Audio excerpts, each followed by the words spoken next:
Welcome to Whitetail Rendezvous Podcast, hosted by Bruce Hutchin, in episode number 160.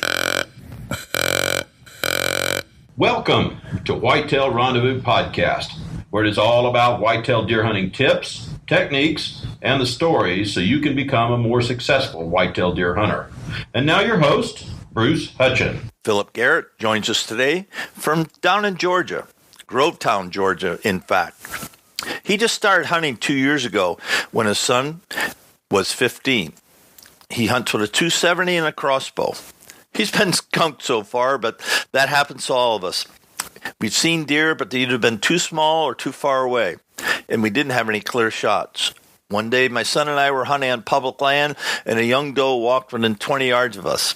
My son had a fit because I just wouldn't let him shoot. I never hunted turkey before, but look forward to getting out this spring. Gina Mitchell, the founder of Country Camel, contacted me last fall about joining Country Camel Outdoors. I was stationed with her in Germany in the mid-'80s. I accepted her invitation, and now I'm pro staff for Country Camel Outdoor. It's a great group of people from different areas around the country that love the outdoors. We're all mostly veterans. Welcome to another episode of Whitetail Rendezvous. This is your host, Bruce Hutchin. And today we're heading down to Vidalia, someplace near Vidalia, Grovetown, Georgia. Well, at least we're going to Georgia, folks. I got that right. And we're going to visit with Phil Garrett. Phil's on pro staff for Country Camel Outdoors. Gina Mitchell and Michael Mitchell's crew. And Phil, welcome to the show. Thanks for having me. Appreciate it. Well, I'm excited, and one thing that I found that I need to do earlier in the show is let people give shout-outs for the pro staff at Country Camel Outdoors. Let people know how to get in touch with you on Facebook, on Twitter, and I'll do the shout-out for the sponsors at the end, but I want to make sure they know how to get hold of you if they get any questions after the show. So, Phil, please tell us how to get hold of you on social network and at Country Camel Outdoors. Okay, yeah, simply we're on Facebook. You can look up Country Camel Outdoors. We're there. We got a Facebook page. We also have our website. It's the same, Country Camo Outdoors. Has you can go up and see all of our staff, our beautiful pictures. If a bunch of guys, and there's some beautiful women too. We're up there. We got some kids. We incorporate a little bit of everyone. We like to get the youth involved and hunting. So we're all there. We're on Instagram. You look up Country Camo Outdoors on Instagram, and I think we have Twitter, but I'm not a Twitter guy. But I know that's out there also. All right. Hey, thanks for that. And we're going to talk about three or four specific things, but give me some background on your hunting tradition, how that started, and why you continue to hunt today. I hunted when I was a kid. I just go out in small game squirrels, and every now and then we go out deer hunting, and I just it was a lot of fun. I went in the Air Force, and never had a chance to get back out hunting again. When I was a kid, I was hunting with my buddies, squirrels and rabbits, and bird hunting and all that. But retired, and I lived in Maryland for several years and never hunted there. But came out of Georgia and found a good activity for my family and my 15-year-old son to get him outside and get involved and decided to try hunting again. So we went and we bought a 270 rifle, got a crossbow, and he taught himself how to archery. He's got a nice compound bow. So it was a good activity that we could do all as a family, to go out and get outside and enjoy God's creation. Now, one thing to warm up, you said in the outdoors and enhance your time by bringing other people along. Was that just what you were mentioning right there? Yeah, yes, we love going out. We got friends we go hunting with. We go out.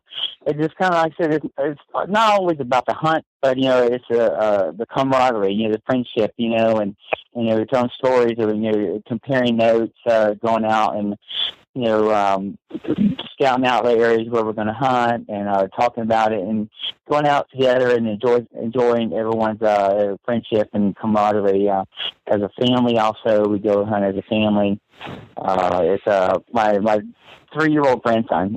He was like 2.5 when we started hunting, and it's funny to watch him. You would never think that a 2.5-year-old could be quiet out in the woods, but he was just as quiet as a church mouse. Goes out there. He knows he's got to be quiet for when the deer come around.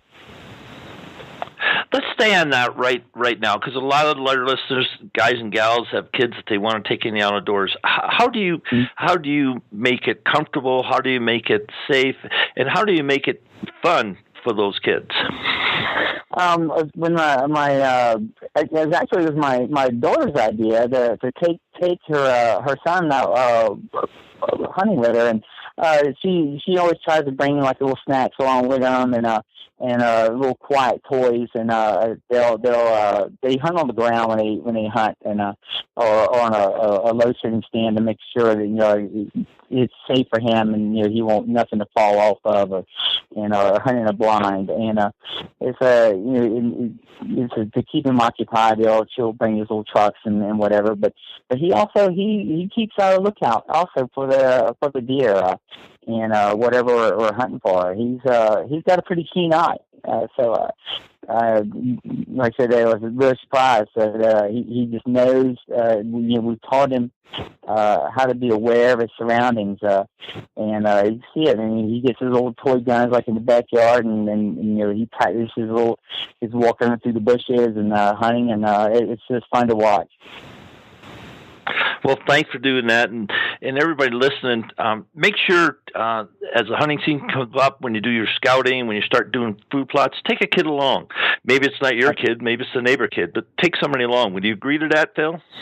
Oh, absolutely. You get a neighbor's kid. Of course, you ask your permission to take him and go out and take him along. And like I had to teach my son to, when you're walking through the woods, these kids are used to looking at their iPods and electronic devices. You got to pick your face up. Teach them to look where they're going and be aware of their surroundings. That's part about being out in the woods, and then teach them how to be safe out when you're out scouting around, and watch where you step, and just learning to be aware of your surroundings instead of walking around with your face stuck in some sort of electronic device. Hey, let's talk just a little bit about country camo, and then we'll get into some lessons learned and tips and techniques about whitetail hunting. But let's start right now and talk to us about how you get involved with country camo outdoors. I was stationed with Gina back in the mid-'80s in Germany. I was in the Air Force, and she was in the Army. We was on a small little DOD base in southern Germany. And we hung out there and friends, and so we reconnected through Facebook like everyone else does.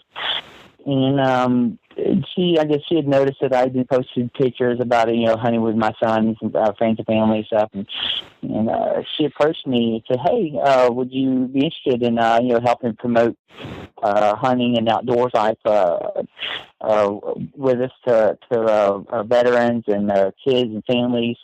And I said, "Sure." I tried it out. Started off as gave it a temporary role to see how I liked it, and they felt that I was a good fit, and so I came on and worked my way up to pro staffer, and that just means that I'm a little bit more involved in with the aspects of country camo and trying to promote hunting and try to recruit people, and so I've known Gina for since mid-'80s or so. Great. And what advice would you give to listeners if they want to become a pro staffer for any group? What advice would you give them?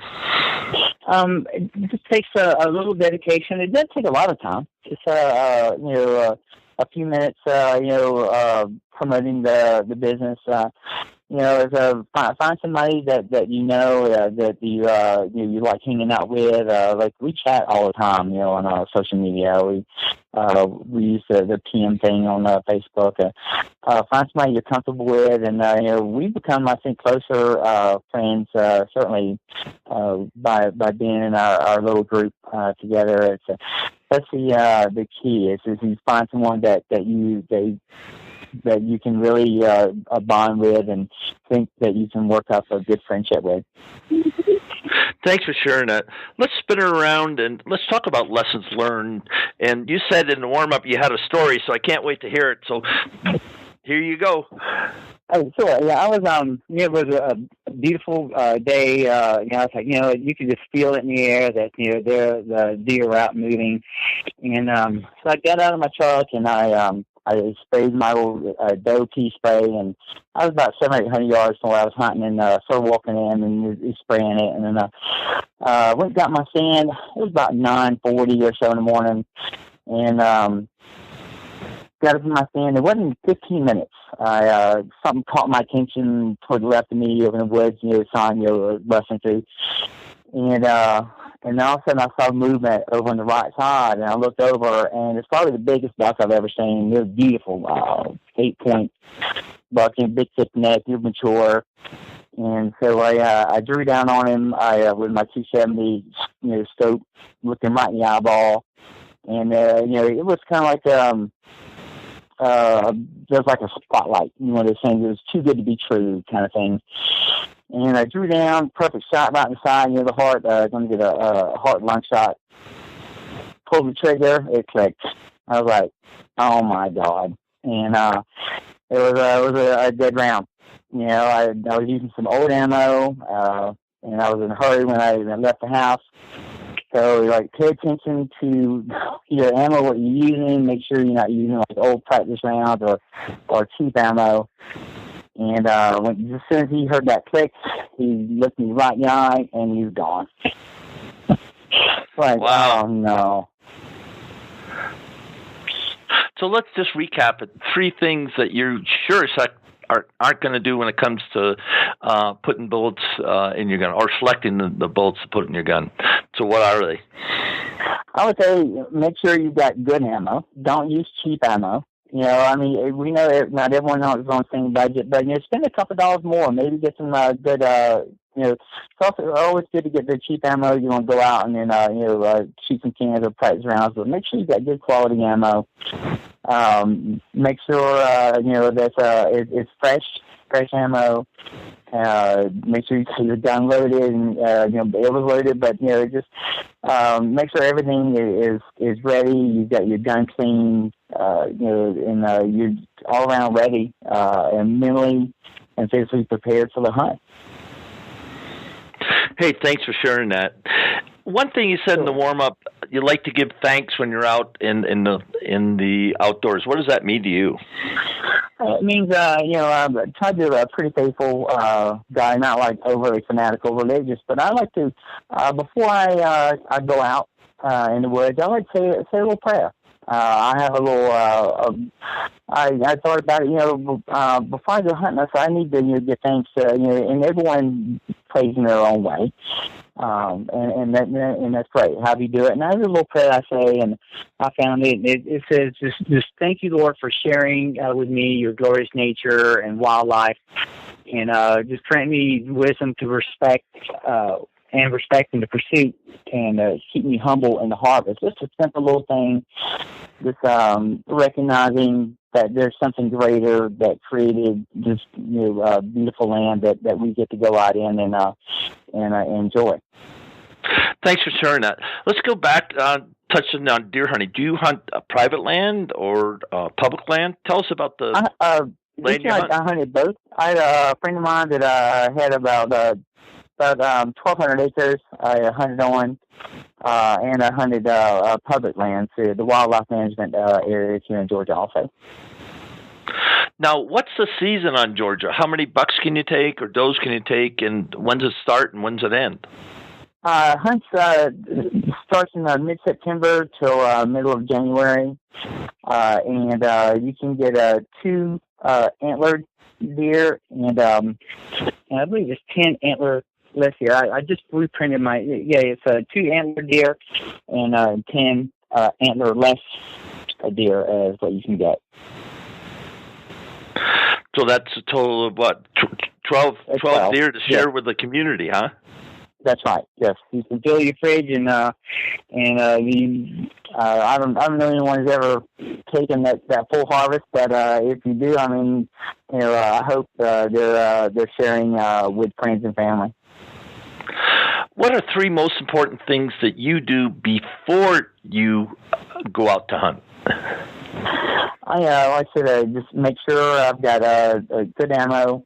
I try to get good nutrition, and make sure I've got good energy. You want to don't eat like a heavy meal before you go out, but like a good protein bar or something that's going to sustain you through the morning, and just a good something. And also try to get a good rest, a good night's rest before I go out. Let's talk about your stand placements. Are you using hang-ons or climbers or ground blinds? I use primarily a climber, and I did use a lean on like a 2-person stand when I hunt with my son. He has a climber also. We both get out, and when we hunt, we'll both get within 20, 30, 40, 50 yards of each other. I can see him because he's only 15, so I need to be able to have him in sight. So primarily we use climbers, and he likes his independence. He can have his own stand, and I make sure he has a harness. Safety is key. So you just make sure everything is working order. Your harnesses are working order. Your stand, your clothes, everything. Just make sure everything is a good working order. Let's talk about scent control. You just mentioned about your clothes. Do you keep them in bags or a box? I have a little those little clear containers. Yes. Get for Walmart just or whatever for a few dollars, and I use that the detergent that's got no scent. I use that and I'll wash every few times, and but always keep it separate, in a airtight container. Now, how about footwear? Do you wear rubber boots or? No, they have a rubber sole, but they're tall. They're lightweight, insulated boots picked up at one of the big box stores. I didn't spend a ton of money. It doesn't get that cold here in Georgia, so I didn't have to worry about being like super warm boots. But just something comfortable, breathable, and lightweight.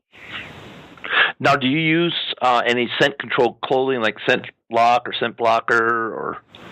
I have a scent blocker shirt that I wear. It's a lightweight shirt I put over, but it's just not necessarily because of the worry about the scent blocker, but that's just a shirt that I have, and I just try to make sure that I don't have any like cologne on or when I go hunting in the morning.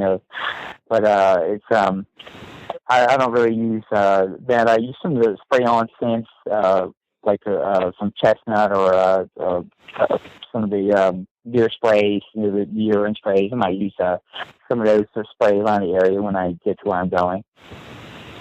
Now, when you look at your season, I know it's hot in Georgia up till November or Thanksgiving. Oh, yeah. So how do you decide when you're going to hunt and what determines saying, hey, I'm going to hunt this day because of the wind, the moon? What elements do you take in effect when you decide to go to hunt? I try to watch the moon is what I try to do, and I've used one of those apps that you put on your phone to kind of help, but those aren't always that accurate. We had a weird season this year with the moon, and the weather was just extra warm, and we only had a few cold days, so it was really difficult this past year trying to gauge the weather and the moon. I try to keep up with that, and also like talk to friends and see, hey, what do you think? When's a great time? Or should I go early morning? Should I go midday or afternoon? Try to use as many sources as I can to decide when to hunt. Now, why did you decide to start hunting again? Like in your bio, it says just a couple of years ago you started hunting with your son.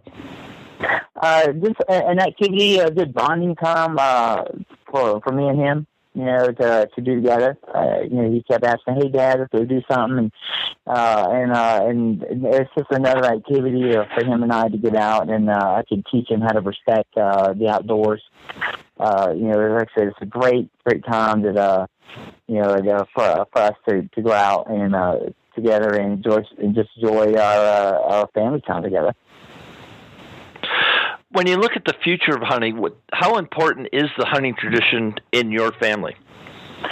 It's very important. We talk about it all the time. I said it's just it's key. It's a healthier lifestyle. Getting the fresh deer meat or even a squirrel. I mean, you can't get any fresher meat. You don't have to worry about antibiotics in the food. It's just a much healthier food to eat than there's the kind of deer, and they don't have all the drugs and chemicals that they load up in cows. When you look at hunting and training your son and the skills that it's going to take to be consistently out there and seeing deer, what are the 3 to 5 things that are most important to you to learn or to share with others and make sure they're doing it right too? Patience. I think you got to learn how to be patient to be out there mostly, and just learn how to watch the weather, times of day. But the most important thing is learn how to. I'd like taught him is to be patient. Kids these days are constantly on the move, and so trying to get him to get in the woods and be still with nature and enjoy everything that's around him. When you think about Country Camo Outdoors and recruiting other people to come into the sport, what advice would you give to others or our listeners here about recruiting people and inviting people into the outdoors? I would tell them that if I talk to people, like I have a couple friends that it's like I said. Make sure it's something that you want to do, that you enjoy to do. I said hunting and sharing your time and experiences with your friends. Find a great group of people that you can relate with, to share with. Like I said, your hunting friends. Try to get them involved, and other veterans involved in hunting, and so just try to find people that are same mindset as me, and us with the same mission as just people that want to get out and enjoy God's creation and all the outdoors. What the outdoors has to offer. Do you use trail cameras at all? I didn't this past year. I just bought one, but I plan to do some start planning some this summer and into the fall. Now, how about setting up food plots? Are you able to set up any food plots on private ground? No, I didn't. The private land I hunted this year, it was a basically a farm, and he didn't want any food plots. So he was growing crops himself then? He had cattle. Mostly cattle. So he didn't want us having any food plots. When you think about your hunting terrain in the overall area that you hunt, is it all pine forest? Tell us a little about the terrain and how you decide where you're going to set up your stand. It's mostly pines. Where here in Georgia, we're known for Georgia pines. So it's probably 90% where we hunt is pine. You might get some thick undergrowth here and there, or some scrub oaks, maybe some swampland. But I primarily hunt in areas where it's the pines. You can get good visibility. You can get higher up in a pine tree.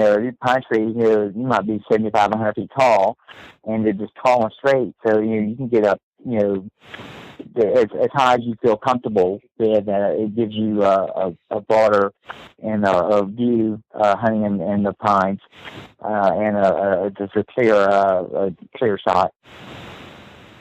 Now, for the listeners in other places in the country that are listening to the show, how thick is a pine forest? Tell us, just kind of visualize and then paint a picture for us about hunting in a Georgia pines.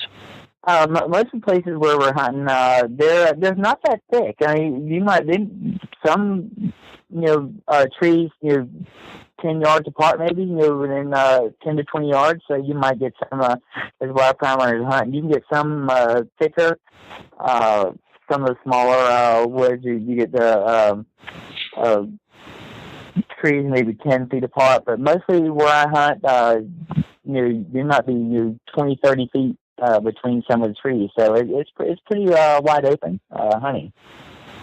So are deer just passing through, going from bedding to feeding areas, or why are they, going through the pines where you got your tree set up?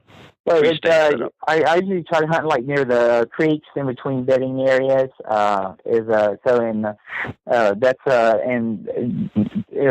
in between. A lot of bedding areas is where I try to hunt, and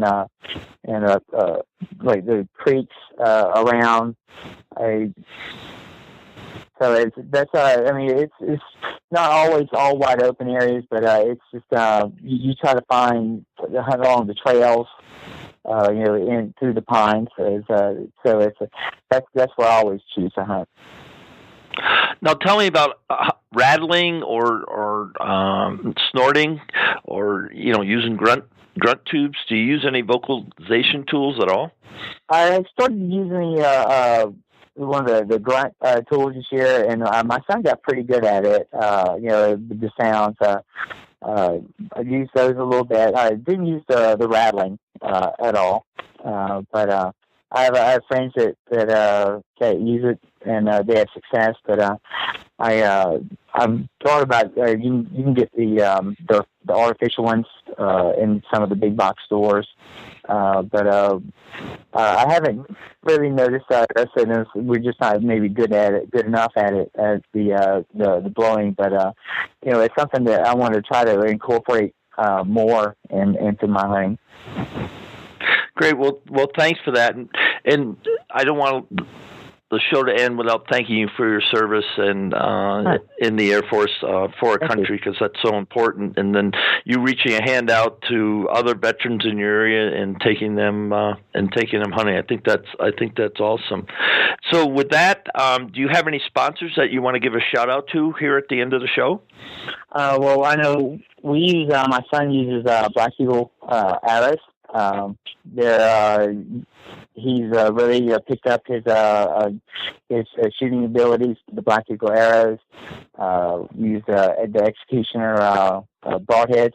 They're awesome. And you guys, we thank Whitetail Rendezvous for helping us get the word out to everyone.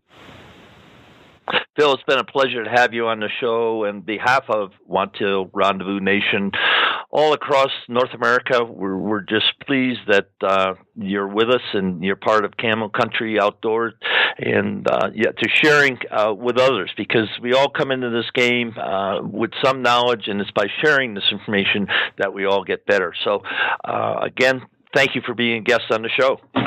Awesome. Thank you for having me. As your host at Whitetail Rendezvous, I want to thank each and every one of you for spending your time with us today. I look forward to sharing with you in the next episode more whitetail hunting tips, techniques, and stories. Until then, keep the sun at your back, the wind in your face, and always be patient. If you have any tips, comments, or suggestions, or what we can do to improve, because we're here to serve you, let us know. Thanks for listening to Whitetail Rendezvous Podcast at www.whitetailrendezvous.com.